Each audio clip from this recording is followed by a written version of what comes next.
V2 rocket, एक ऐसा नाम जिसके साथ दो तस्वीरें उभरती हैं।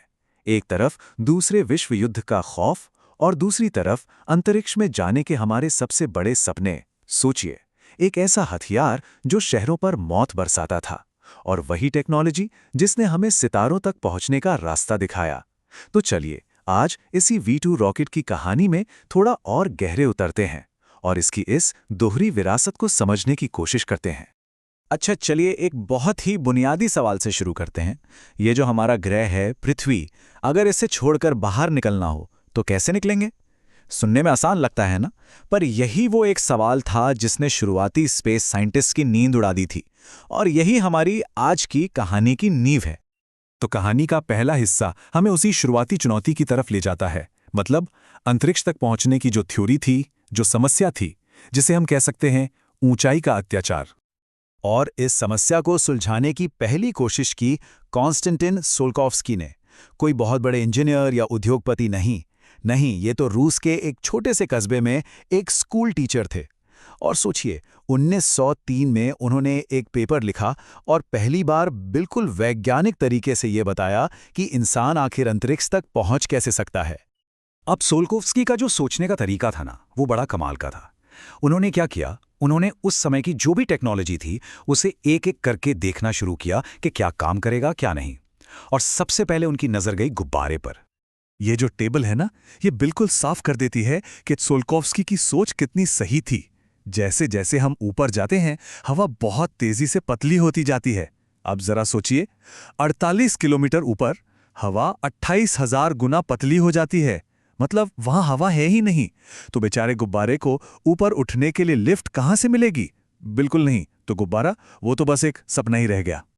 तो फिर क्या गुब्बारे काम नहीं करेंगे? तोपे भी नहीं। इन सब आइडियाज को हटाने के बाद त्सोल्कोव्स्की एक ऐसे नतीजे पर पहुंचे जिसने सब कुछ बदल दिया। उन्होंने कहा कि पृथ्वी से बाहर निकलने का सिर्फ और सिर्फ एक ही तरीका है, एक रिएक्शन मशीन। जी हां, वही जिसे आज हम रॉकेट के नाम से जानते हैं। और इतना ही नहीं, उन्होंने तो इसका सबसे अच्छा फ्यूल भी बता दिया, लिक्विड ऑक्सीजन और हाइड्रोजन। तो अब कहानी रूस से निकलकर पहुंचती है 1930 के जर्मनी में, जहां सपनों की जगह अब हकीकत ले रही थी, एक बहुत ही खतरनाक हकीकत। और यहीं पर कहानी में एंट्री होती है वर्नर वॉन ब्रॉन की। एक तरफ थे त्सोल्कोव्स्की, जो अकेले ही थ्योरी पर काम कर रहे थे, और दूसरी तरफ थे वॉन ब्रॉन, एक कमाल के इंजीनियर जिन्हें जर्मन सेना से पैसा, सपोर्ट, सब कुछ मिल रहा था। फर्क देखिए, एक का सपना था स्पेस स्टेशन बनाने का, और दूसरे का मकसद एक फौजी हथियार। ये टाइमलाइन हमें दिखाती है कि कैसे एक नौजवान का जुनून धीरे धीरे एक खतरनाक हथियार में तब्दील हो गया। देखिए, 1930 में ये छोटे मोटे टेस्ट से शुरू हुआ, और बस 12 साल में 1942 तक उन्होंने A4 रॉकेट का सफल टेस्ट कर लिया।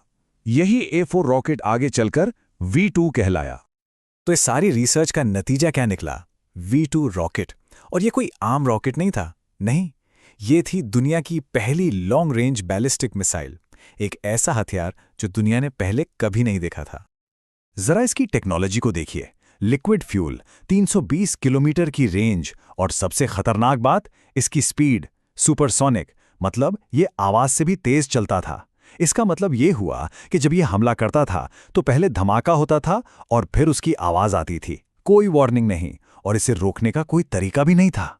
206 किलोमीटर, ये थी इसकी मैक्सिमम ऊंचाई जब इसे सीधा ऊपर छोड़ा गया।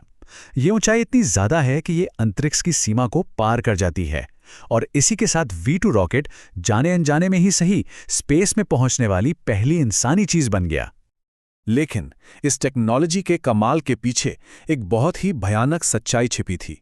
9,000 लंदन और एंट्वर्प जैसे शहरों पर V2 से हुए हमलों में करीब 9,000 लोग, आम नागरिक और सैनिक, मारे गए। और कहानी का सबसे डरावना पहलू तो ये है कि इसे बनाने में और भी ज्यादा जाने गईं। 20,000 मिटलबाउ डोरा कंसंट्रेशन कैंप के 20,000 से ज्यादा कैदियों से जबरदस्ती मजदूरी कराकर ये रॉकेट बनवाए गए, और वो वहीं मर गए। सोचिए, इस हथियार ने जितने लोगों को मारा, उससे कई ज्यादा लोगों की जान इसे बनाने में चली गई। और अब जरा इस विडंबना को देखिए, जिस दिन इसका पहला सफल टेस्ट हुआ, उस दिन V2 प्रोग्राम के हेड वॉल्टर डॉर्नबर्गर ने क्या कहा? उन्होंने कहा, ये अंतरिक्ष यात्रा के एक नए युग की शुरुआत है। वो इसे स्पेस में जाने की चाबी की तरह देख रहे थे, जबकि असल में ये एक ऐसा हथियार था जो हजारों लोगों की जान लेने के लिए बनाया जा रहा था। हालांकि युद्ध के बाद के एनालिसिस में एक और बात सामने आई। मशहूर फिजिसिस्ट फ्रीमैन डाइसन ने कहा कि V2 प्रोग्राम जर्मनी के लिए एक बहुत बड़ी स्ट्रेटेजिक मिस्टेक थी। मतलब इसे बनाने में इतना पैसा और रिसोर्स लगा और जंग पर इसका असर उतना हुआ नहीं। तो ये कुछ ऐसा था मानो हिटलर ने खुद ही अपने हथियार डाल दिए हों। तो अब कहानी अपने आखिरी पड़ाव पर आती है, एक ऐसी विरासत जो अंधेरे से भरी है, लेकिन जिसने एक उज्जवल भविष्य की नींव भी रखी। जैसे ही दूसरा विश्व युद्ध खत्म हुआ, एक नई रेस शुरू हो गई। ये रेस थी जर्मन रॉकेट साइंटिस्ट और उनकी टेक्नोलॉजी को हासिल करने की। और ये टेक्नोलॉजी बंटी कैसे? ये देखिए, अमेरिका ने चलाया ऑपरेशन पेपर क्लिप और वॉन ब्रॉन समेत सबसे बड़े वैज्ञानिकों को अपने साथ ले गया। जो बचे खुचे इंजीनियर्स और फैक्ट्री का सामान था, वो सोवियत यूनियन के हाथ लगा और ब्रिटेन और फ्रांस ने भी इस टेक्नोलॉजी से अपना अपना हिस्सा ले लिया।